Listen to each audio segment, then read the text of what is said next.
اکثر لوگ نماز میں سجدہ سہو کے بہت سے احکامات سے ناواقف ہوتے ہیں. کچھ لوگ اس جگہ سجدہ سہو چھوڑ دیتے ہیں جہاں وہ واجب ہوتا ہے، اور کچھ لوگ وہاں سجدہ سہو کرتے ہیں جہاں نہیں کرنا ہوتا. کچھ لوگ نماز میں سلام پھیرنے سے پہلے سجدہ سہو کر لیتے ہیں اگرچہ اس کا موقع سلام پھیرنے کے بعد کا ہو، یعنی سجدہ سہو سلام سے پہلے بھی ہوتا ہے اور سلام سے بعد بھی. کچھ لوگ سلام پھیرنے کے بعد سجدہ سہو کرتے ہیں اگرچہ اس کا موقع سلام پھیرنے سے پہلے کا ہو. اسی لیے سجدہ سہو کے احکام کا علم حاصل کرنا بہت اہم ہے، کیونکہ اگر سجدہ سہو درست طریقے پر نہ ہو تو پھر نماز میں کمی رہ جاتی ہے. سجدہ سہو سے مراد کیا ہے؟ نمازی کے کیے جانے والے ان 2 سجدوں کو سجدہ سہو کہا جاتا ہے جو وہ اس کمی کو پورا کرنے کے لیے کرتا ہے جو نماز میں بھولنے کی وجہ سے واقع ہوتی ہے. یعنی جب ہم نماز میں بھولتے ہیں اور کچھ گڑبڑ کر جاتے ہیں، کوئی کمی کر جاتے ہیں، شک میں پڑ جاتے ہیں، تو اس شک کو دور کرنے کے لیے یہ سجدہ کیا جاتا ہے. سجدہ سہو کو مرغمتین بھی کہا جاتا ہے. مرغمتین، رغم انفہ کا مطلب ہے اس کی ناک خاک آلود ہو، تو مرغم کا مطلب ہوا ناک خاک آلود کرنے والا. کس کی؟ شیطان کی، کیونکہ شیطان نے انسان کو آ کر شک میں ڈالا تھا. یعنی شیطان انسان کی نماز میں خلل ڈالتا ہے، شک ڈالتا ہے، تو اس کے اس شک اور خلل کو دور کر کے نماز میں اطمینان حاصل کرنے کے لیے یہ سجدہ کیا جاتا ہے، شیطان کو ذلیل کرنے کے لیے.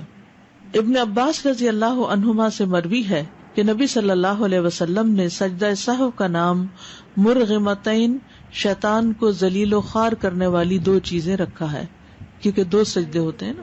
سجدہ سہو کا حکم.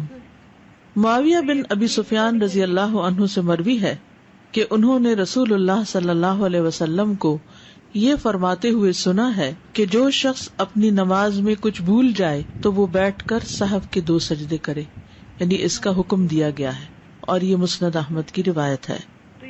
ہر سہو کے لیے سجدہ ہے، یعنی جو بھی بھولے آپ نماز کے اندر اس میں سجدہ ہے.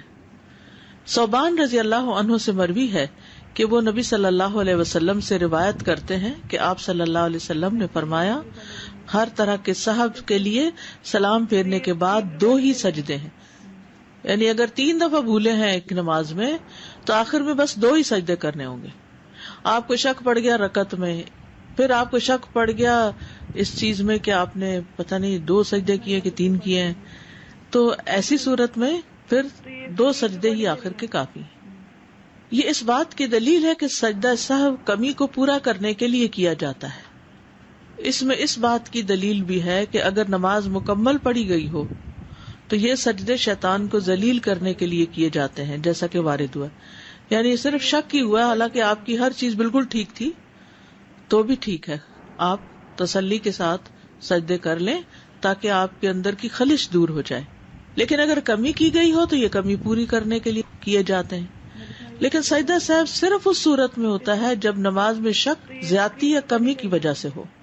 سنن یعنی مستحبات کی کمی کو پورا کرنے کے لیے سجدہ سہو نہیں کیا جاتا، جیسا کہ جہری قرات والی نماز دھیمی آواز میں پڑھ لینا، یا سری نمازوں میں اونچی قرات کرنا، یا دعائے استفتاح بھول جانا، تو اس پہ سجدہ سہو نہیں ہے.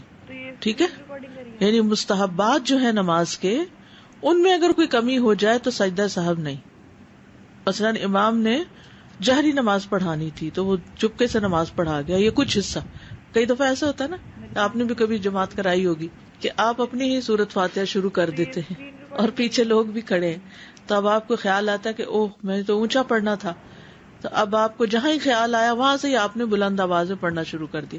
شروع سے دوبارہ نہیں سب کچھ کرنے کی ضرورت، اور آخر میں سجدہ سہو کی بھی ضرورت نہیں ہے. ٹھیک ہے. اسی طرح اگر آپ نے دعائے استفتاح نہیں پڑھی تو کوئی بات نہیں، سجدہ سہو کی ضرورت نہیں ہے اس میں. کب ہوتا ہے سجدہ سہو؟ جب نماز میں کوئی کمی ہو یا زیادتی واقع ہوئی ہو. ٹھیک ہے. سجدہ سہو کا فائدہ.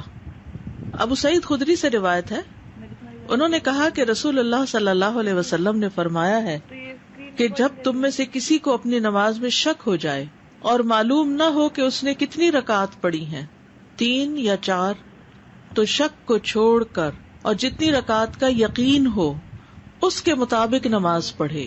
پھر سلام پھیرنے سے پہلے 2 سجدے کرے، اور اگر اس نے 5 رکعت پڑھ لی ہو تو ان 2 سجدوں کے ساتھ اس کی نماز جفت ہو جائے گی، یعنی 6 ہو جائیں گی، اور اگر پوری 4 پڑھی ہو تو یہ 2 سجدے شیطان کے لیے ذلت کا سبب بن جائیں گے۔ اب آپ دیکھیے، یہ صحیح مسلم کی اس روایت کے مطابق 3 سچویشنز ہیں، بتائیے کون کون سی۔ نمبر 1، نماز میں شک ہو جائے اور یہ یاد نہ رہے کہ کتنی رکعتیں پڑھی ہیں، 3 پڑھی ہیں یا 4 پڑھی ہیں، تو یقینی بات کیا ہے اور شک والی کیا ہے؟ 3 یقینی ہے اور چوتھی میں شک ہے، کیا کریں گے؟ 1 رکعت اور پڑھ کر بعد میں سجدہ سہو کر لیں گے۔ دوسری صورت، اگر 5 رکعتیں پڑھ لی تو پھر 2 سجدے سلام کے بعد کرنے ہوں گے۔ زیادتی کی صورت میں سلام کے بعد سجدہ کرتے ہیں، ٹھیک ہے؟ اس سے کیا ہوگا؟ وہ 5 کی بجائے 6 ہو جائیں گے، یعنی 2 سجدوں کی وجہ سے وہ جفت ہو جائے گے سجدے۔ اور اگر پوری 4 رکعتیں پڑھی ہوں اور ایسے ہی دل میں شک ہو، یعنی یہ یقین ہو کہ 4 ہی پڑھی ہیں لیکن پھر بھی تھوڑا بہت وہ رہ جائے، تو پھر کیا کریں؟ 2 سجدے کر لیں اور پھر سلام پھیر لیں، کیونکہ سجدہ صاحب ہوتا ہی بھول پر یا شک پر ہے، ٹھیک ہے؟ تو چاہے زیادتی ہو، چاہے کمی ہو، چاہے پوری ٹھیک نماز پڑھی اور پھر آپ سجدہ صاحب کر رہے ہوں تو وہ بھی شیطان کے لیے ذلت کا باعث ہوگا۔ ابو ہریرہ رضی اللہ عنہ سے مروی ہے کہ رسول اللہ صلی اللہ علیہ وسلم نے انہیں نماز پڑھائی، نماز کے دوران آپ کو سہو ہو گیا، پس آپ نے سلام پھیرنے کے بعد 2 سجدے کیے، پھر سلام پھیرا۔ سہو کے بغیر نماز پڑھنے کا اجر، یعنی اگر کوئی نماز میں بھولتا نہیں اور اپنی نماز بالکل درست پڑھتا ہے تو اس کا کیا اجر ہے؟ زید بن خالد جوہنی سے مروی ہے، کہتے ہیں کہ رسول اللہ صلی اللہ علیہ وسلم نے فرمایا، جو شخص 2 رکعتیں اس طرح پڑھے کہ ان میں کچھ بھی نہ بھولے تو اللہ تعالیٰ اس کے گزشتہ سارے گناہ معاف کر دیتا ہے، اس کے پچھلے سارے گناہ معاف ہو جائیں گے۔ اس لیے ممکن حد تک اپنے آپ کو سہو سے بچانا چاہیے، یعنی نماز میں اتنی توجہ رکھنی چاہیے کہ انسان کچھ بھی نہ بھولے۔ عثمان بن عفان رضی اللہ عنہ سے مروی ہے، کہتے ہیں کہ ایک آدمی نبی صلی اللہ علیہ وسلم کی خدمت میں حاضر ہوا اور کہنے لگا، یا رسول اللہ، میں نماز پڑھ رہا تھا، مجھے پتہ نہیں چل سکا کہ میں نے جفت عدد میں رکعتیں پڑھی، یعنی ایون نمبر میں پڑھی ہیں یا طاق عدد میں، یعنی 3 پڑھی ہیں یا 4 پڑھی ہیں، سمجھ میں نہیں آ رہا۔ تو رسول اللہ صلی اللہ علیہ وسلم نے فرمایا، اپنے آپ کو اس بات سے بچاؤ کہ تمہاری نماز میں شیطان تم سے کھیلنے لگے۔ تم میں سے کوئی شخص نماز پڑھ رہا ہو اور اسے جفت اور طاق کا یعنی ایون آڈ کا پتہ نہ چلے رکعتوں کی تعداد میں، تو اسے 2 سجدے کر لینے چاہیے کہ ان دونوں سے اس کی نماز مکمل ہو جاتی ہے۔ یہاں تک بات سمجھ میں آ گئی؟ اول تو یہ کہ انسان پوری توجہ سے نماز پڑھے کہ بھولے نہ، لیکن پھر بھی شیطان اچھے بھلے انسان کو بھلوا دیتا ہے، اور وقت کے ساتھ ساتھ جب عمر زیادہ ہو جاتی ہے تو حافظہ ذرا کمزور ہوتا ہے، تو اس وقت یہ اٹیک اور بھی زیادہ ہونے لگتے ہیں، تو انسان پھر پریشان ہی رہتا ہے کہ نماز پڑھی ہے کہ نہیں پڑھی، پتہ نہیں قبول ہوئی ہے کہ نہیں ہوئی۔ تو اس طرح کی پریشانیوں سے بچنے کے لیے ہمارے دین نے ہمارے لیے بڑی سہولت پیدا کی اور ہمیں ان سجدوں کا حکم دے کر نماز کے اندر اطمینان پیدا کر دیا، ٹھیک ہے؟ تو اب اس کا حکم بھی ہے اور اس کے ساتھ ساتھ نبی صلی اللہ علیہ وسلم کا طرز عمل بھی ہے، یعنی آپ کا قول بھی ہے اور آپ کا فعل بھی ہے۔ سہو ہوتا ہے، سہو نہیں ہوتا، سب لوگ اپنا تلفظ بھی درست کر لیں۔ سہو جیسے لغو، ٹھیک ہے، کرب، نفس، سہو۔ سجدہ سہو کے اسباب، اس کے 3 اسباب ہیں۔ نمبر 1، نماز میں کسی عمل کا زیادہ ہو جانا، کسی عمل کا زیادہ ہو جانا۔ آپ کو شک پڑ گیا کہ آپ نے 2 کی بجائے 3 سجدے کر دیے۔ کمی ہو جانا، 2 کی بجائے 1 سجدہ کرنا۔ نماز میں شک پیدا ہو جانا کہ پتہ نہیں سجدہ کیا بھی ہے کہ نہیں، مثلاً یا سورۃ فاتحہ پڑھی بھی ہے کہ نہیں، حالانکہ پڑھی ہوتی ہے لیکن شک ہوتا ہے۔ نمبر 1، نماز میں کسی عمل کا زیادہ ہو جانا، بھول کر نماز کے کسی رکن کو زیادہ پڑھ لینے پر سجدہ سہو۔ اگر نمازی اپنی نماز میں قیام، قعدہ، رکوع یا سجدہ، یہ دیکھ لیجیے ذرا دوبارہ، قیام، قعدہ کیا ہوتا ہے؟ بیچ میں تشہد پڑھنا، رکوع ذہن میں آ رہا ہے، رکوع سوچتے جائیے، ذرا امیجن کریے ساتھ یا آپ جیسے نماز میں ہیں اور یہ چیزیں ہو رہی، یا سجدہ جان بوجھ کر زائد کر دے گا تو اس کی نماز باطل ہو جائے گی.